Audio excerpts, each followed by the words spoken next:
If you got an aloe vera plant at home, be careful. You might actually be feeding poverty with your own hands. Do you feel like your home feels heavy? Money comes in and then vanishes? Do you wake up exhausted even after a full night's sleep? That's no coincidence. According to ancient spiritual masters, placing your aloe vera in the wrong spot can open negative portals inside your home. Instead of protecting you, it can drain your health, your energy, your money, even your relationships. And the worst part? Almost everyone is putting it in the wrong place, a mistake that blocks blessings and silently attracts scarcity. But it's just a little plant. No, ancient texts reveal that aloe is a living antenna between the invisible world and your reality. But it only works if it's placed in one of the 3 secret points inside your home and activated with a small ritual that almost no one knows. Have you ever felt one corner of your house colder, heavier? Have you seen plants wither in one spot but bloom in another? That could be one of the signs. Stay with me, because in the next few seconds, I'm going to show you where you should never place your aloe, even if it looks like the perfect spot. How to identify hidden energy portals in your home, and the ancestral ritual to turn aloe into a magnet for blessings. Now tell me in the comments, where's your aloe right now? Even the simple act of writing it can unlock a flow of energy, and you may feel the shift before this video ends. What I'm about to reveal was hidden for centuries, and today you'll finally understand why your prosperity never fully flows. And if you think this is all just superstition, wait until you see what happens when you move it. A memory from our grandmothers. Aloe vera was always in our grandmothers' homes, hanging near the front door or resting by the window like a silent amulet of protection. Can you remember it? That old image of your grandma's house, the cool wooden floors, the scent of dried herbs, the hum of a radio playing softly in the background. And there it was, still, strong, almost majestic, the aloe vera, sometimes tied with a red ribbon, sometimes tucked behind the door, but always there. That plant was never there by accident. Our grandmothers didn't have Google or Instagram. They learned by watching the world, listening to the elders' stories, sensing the shifts of weather and energy. They knew the home had points of protection, and that aloe wasn't just a remedy, it was a silent guardian. Today, we've lost that. We've replaced intuitive knowledge with Pinterest decor. And so many people just throw their aloe anywhere with no intention, no awareness, no direction. And when that happens, it stops protecting. It starts absorbing. The energy of your home responds to everything you place in it. And everything vibrates. Now imagine this. What if the very plant your grandmother used to attract protection is now channeling stagnation and blockages? And worse, what if you're repeating this mistake without even realizing it? When you feel stuck, when money slips away, when the space feels heavy, maybe the problem isn't out there. Maybe it's inside. Inside the house, inside the objects, inside the plants. If your grandma also had an aloe vera plant, hit the like button right now and stay with me. That action itself is symbolic. It reactivates memory, reconnects you with your lineage, and with the wisdom that's ready to awaken again. But listen closely. What I'm about to share has never been openly spoken because it involves places in your home that look harmless, but can actually be traps for any energy-sensitive plant, including aloe. And what comes next might make you run to move your plant immediately. Aloe vera was always in our grandmother's homes, hanging near the entrance by the window like an amulet of protection. Close your eyes for a moment. Breathe.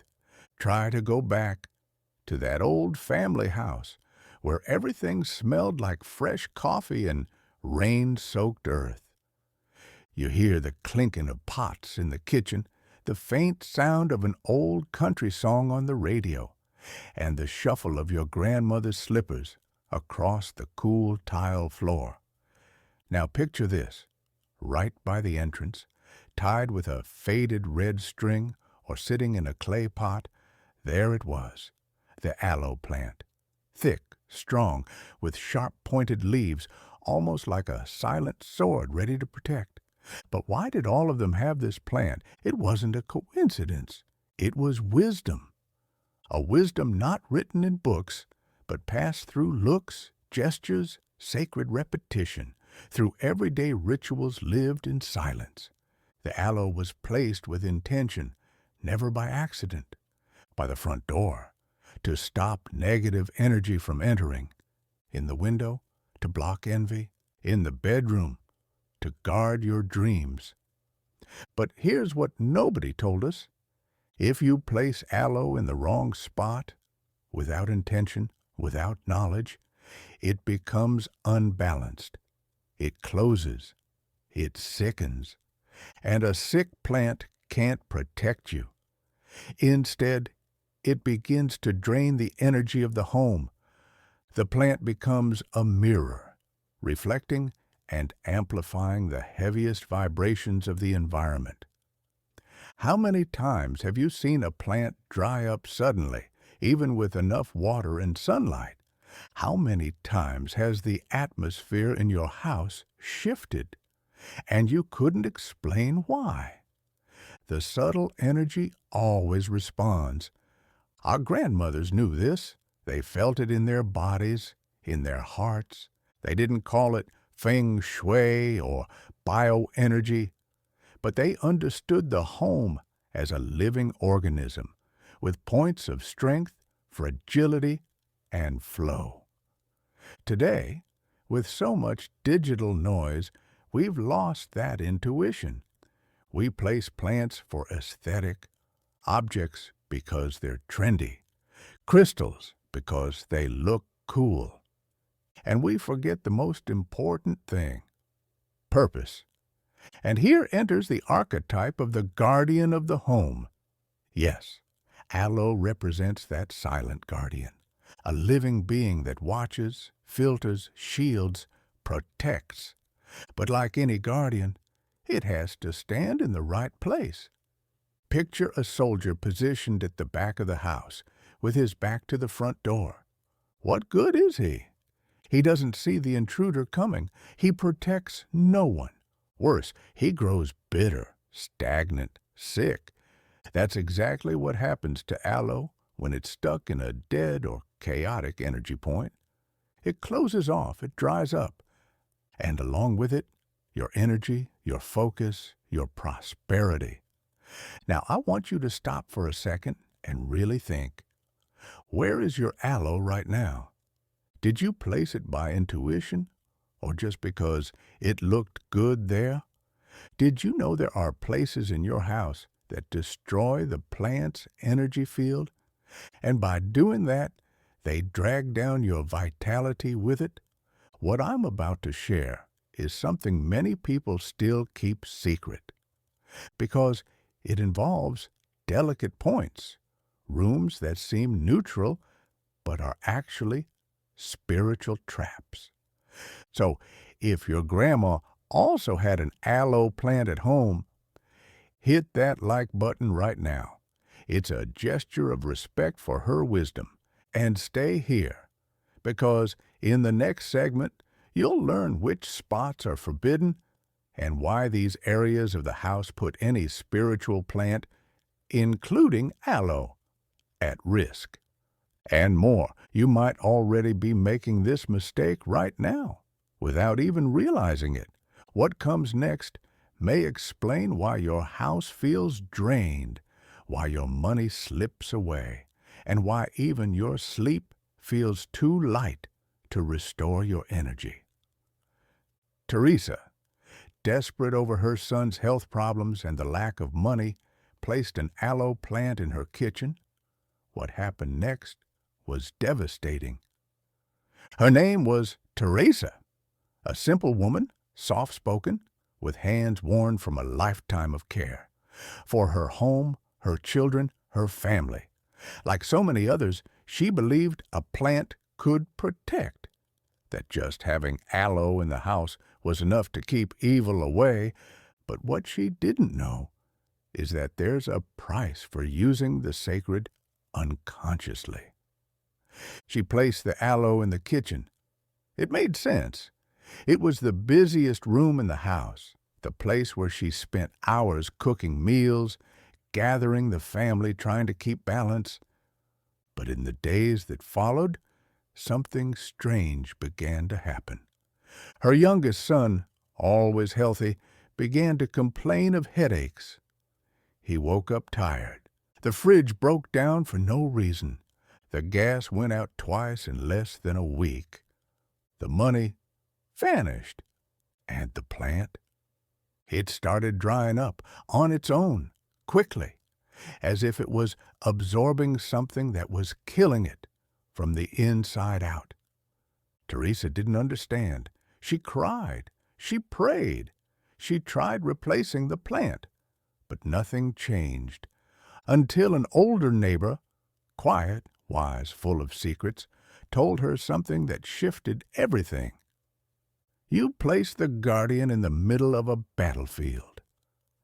In the kitchen, the fire, the steam, the grease, the constant noise, all create an unstable energy field. Aloe, as sensitive as it is, absorbs all of that until it runs out of strength, and when it runs out, it dies. But not alone. It takes with it what it was meant to protect. Teresa realized too late. But what about you? Have you ever noticed your plant wilting for no reason? Have you ever felt that even though everything looks in order, life just doesn't flow? What if it's because the energy in your home is being misdirected? Teresa's case isn't unique. It's common. Every single day, thousands of people make the same mistake. They place aloe, or any spiritual plant, in the wrong spot, believing they're being protected, when in reality, they're exposing themselves even more. If you've ever had a plant at home dry up without explanation, drop a comment. It happened to me. That helps create an invisible map, a collective energy field that shows just how many homes are going through the same blockage. What happened to Teresa is a warning sign, because the energy of a home responds to everything. The way you set the table, the objects you leave on the floor, the mirrors you hang on the wall, and yes, the plants you keep inside. And aloe isn't just any plant. It's a living symbol of ancestral protection. But for it to work, it needs two elements: the right place, the right intention. If one of these is missing, what should have been your shield becomes a drain. What should have been your protection turns into a portal of loss. And here's the most concerning part. Most people have their aloe placed in the most toxic spots in the house, without realizing it. In the next part, you'll discover exactly what those places are, one by one, and why they silently kill the plant while draining your energy. And more. You'll hear the stories of 3 people who went through this and only realized the mistake when it was already too late. You might actually be feeding the plant with your own energy. Now that you know Teresa's mistake, it's time to look at your own home with different eyes, eyes that see the invisible, eyes that can recognize where energy flows and where it dies. Because yes, there are forbidden places for aloe, places that seem harmless but are actually spiritual and energetic traps.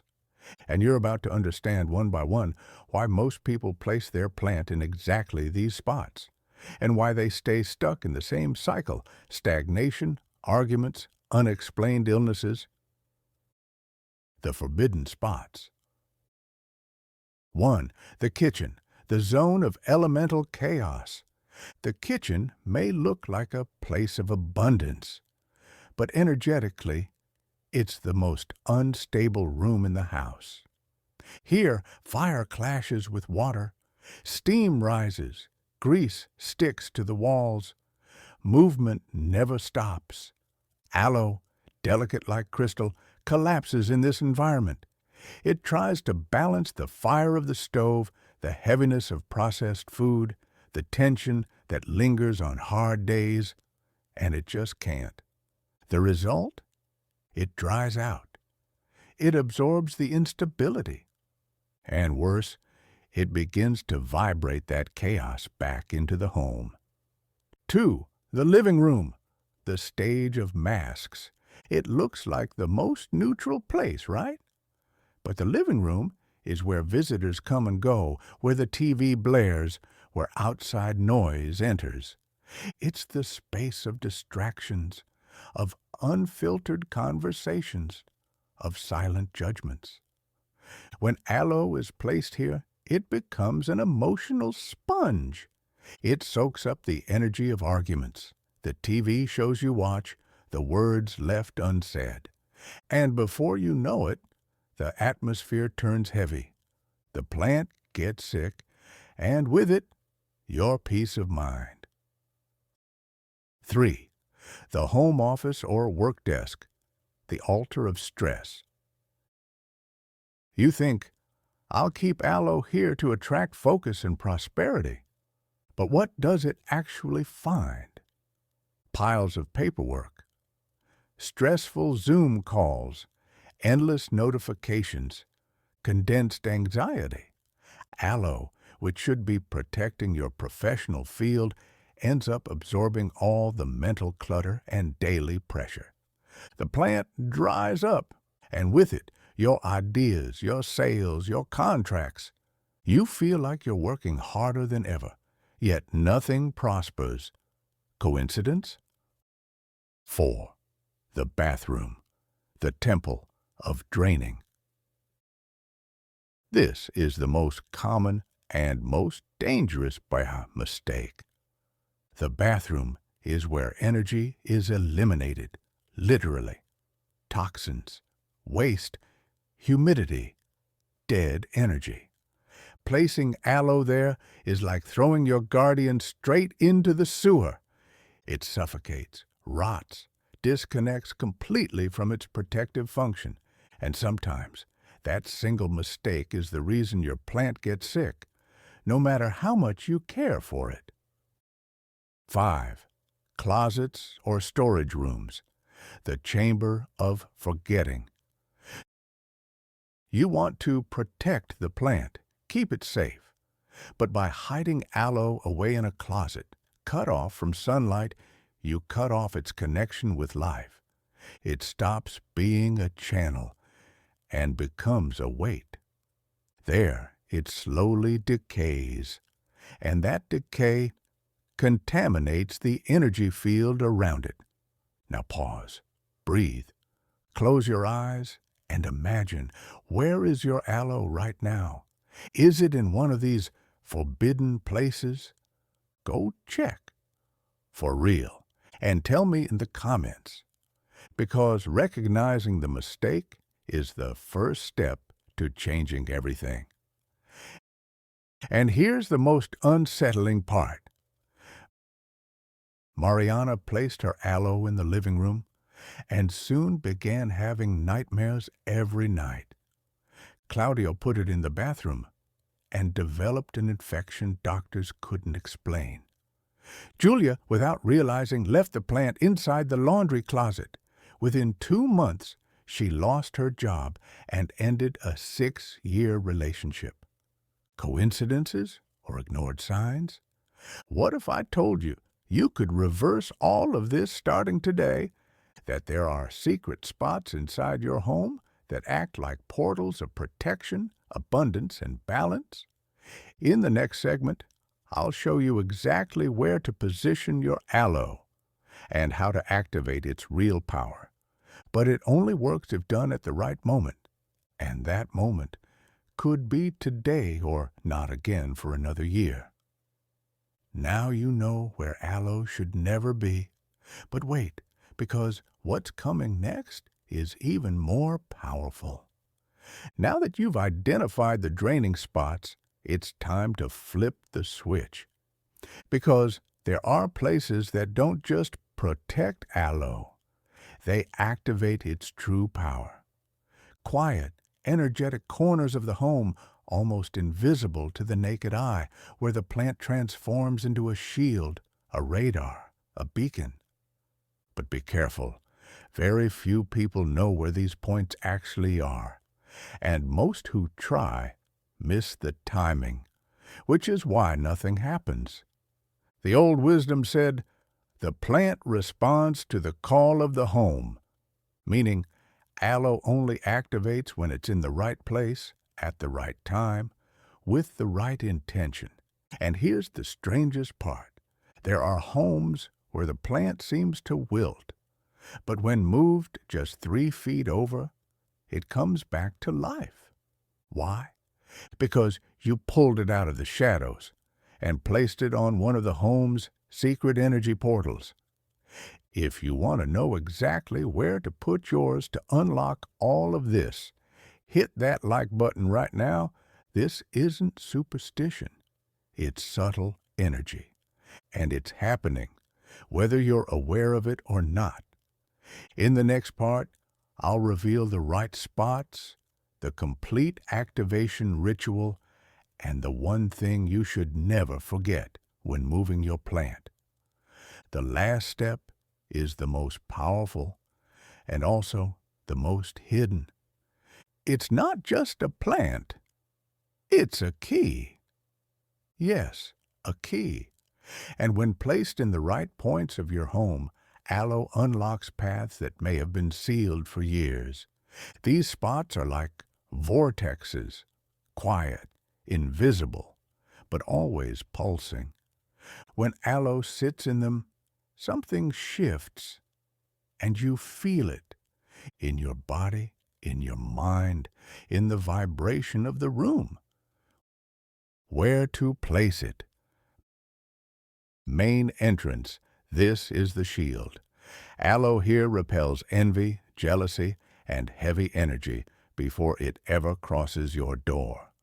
Street-facing windows, like silent watchmen, filtering what blows in with the wind. Prayer or meditation corner connects the plant with your inner field, amplifying intentions. A clean, organized workspace.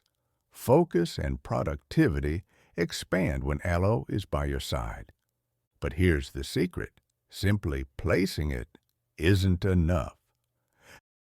The activation ritual, 3 minutes.